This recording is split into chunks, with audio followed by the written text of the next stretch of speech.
Hello, Paul here from Pinoy Unboxing, and I hope you guys are doing great today, and I'm doing great.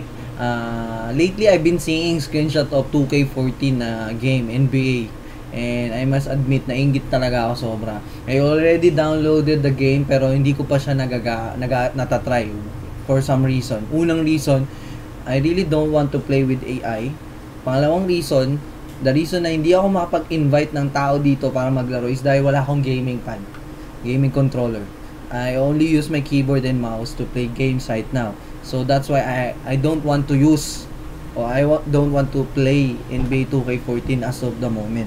And talking about gaming controller, ito yung gaming controller ko. Noon pa to, 2000, since PlayStation 1 pa to, na pinaint ko. Yan. So you can see sobrang old na niya, tapos tanggal na yung joystick niya, no, 'di ba? Pero this guy is very durable kasi tumagal to hanggang 2K13, nalaro ko pa to, nagamit ko pa to. And as you can see, pang PlayStation 'yan. Tapos binili ko to noon sa itong adapter na to dyan sa Monumento, sa North Mall, nung hindi pa nasusunog yung Grand Central. Tapos I bought it for 500 pesos, mahal pa siya noon. Wala pang CDR King kasi noon eh. So para ma-plug mo siya sa computer. And lately hindi na to nade-detect ng maayos ng Windows. So ayun, kaya hindi na ako nakakapaglaro ng 2K14. So nagkataon naman, etong si Razer, binisit ko sila last week sa Singapore. Nagkataon naman, meron doon mabait na Razer guy. And sabi niya sa akin, Paul, I really want to see you do unboxing. So I'll be giving you some Razer item.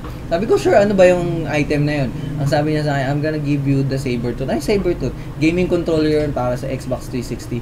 Sabi ko, wala naman akong Xbox 360. Pero okay lang, sige, pwede ko naman i-unbox. Tapos sabi niya sa akin, ito yung pinaka gusto kong narinig ko. Sabi niya, pwede yun sa PC.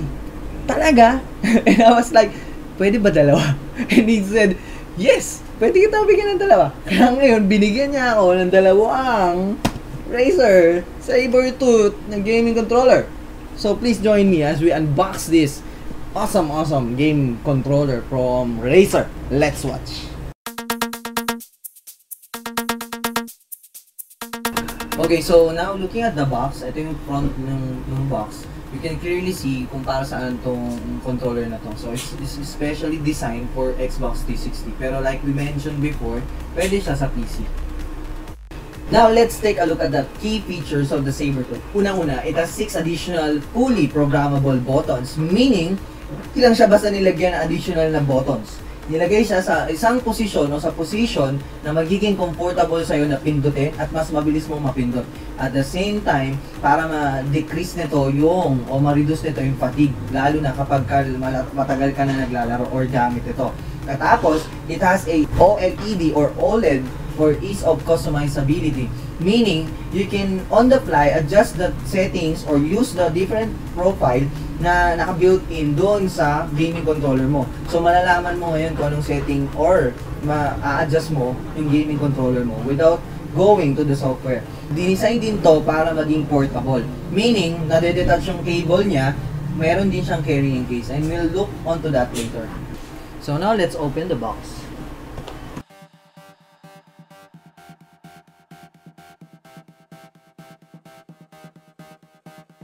Okay, so first we'll get a letter from the Razer guy. Then another nicely layout na quick start guide for the Sabertooth. Very straighted and easy to understand. There you go. Tapos, you'll also get the sticker. Yan, 2 sticker na Razer. So now for the main star, itong gaming controller na to. So it has a carrying case. Very nice. Very nice. So you can bring this along. Lalo na when you're going to tournaments. So let's open it. And okay, nice, very nice. Unang-una, it has this very nice na sleeve na very light, and at the same time it's very long. It's 10 feet or 3 meters long, and it has this adapter para kung saan mo siya gagamitin. Yan. So USB or yung port para sa controller, Xbox controller. I really like also yung parang fittings nito dito sa to connect the cables dun sa controller mismo. Katapos, I really like yung tool na ginamit dito, driver na to. para ma-remove mo ng madali yung control, yung button dito sa likuran. Kung ayaw mong gamitin yan, pwede mong tanggalin yan at lagyan ng takip. Katapos, ang gusto ko rin dito guys is ito. Pwede mo tong tanggalin, pwede mo rin lagyan ng takip na goma na kulay green. Para kung sakaling gusto mo i-preserve yung mismong analog joystick, yung texture nun, pwede mong lagyan ng rubber para mas madali mo siyang magalaw o makontrol, or gusto mo lang talaga i-preserve yung texture, yung wrap texture ng black. So, good job, Razer. Ngayon naman, yung feel mismo ng controller. I really like the look of the controller. It's very, very nice. It has this stealthy na logo ng Razer here, which is very nice, not the usual green. Tapos, I really like na colored to, and this guy lights up kapag ginagamit mo na siya, naka-plug na siya.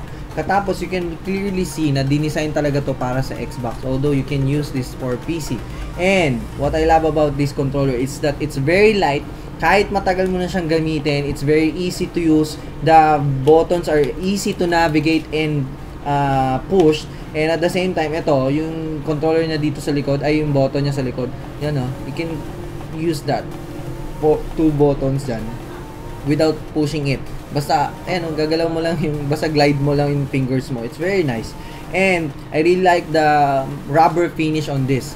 Not the usual na rubber coating ng makikita mo sa mga gaming mouse na mabibili dyan. Kasi, kadalasan na yung mga gaming mouse na nakikita yung rubber finish, pag nilinis mo ng basa na basa o kaya tuyo, naiiwan pa rin yung alikabok dun sa surface nung mouse. Hindi na pupunta sa basahan. And this one, hindi siya ganun. Yung pagka-rubber finish na guys, parang matte finish na satin.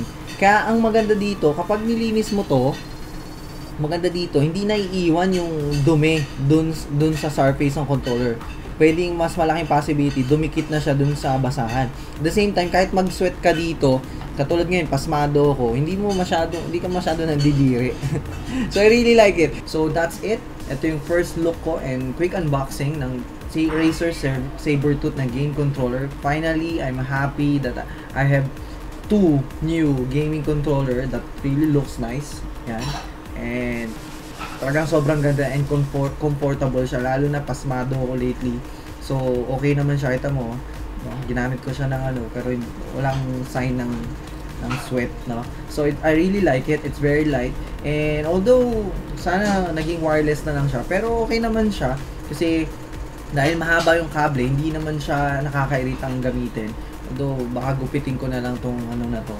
Kasi nakikita ako sa itsura niya. So, using the gamepad is very, very easy and easy to navigate. Yun lang, medyo kailangan ko pang ng practice pagdating sa NBA.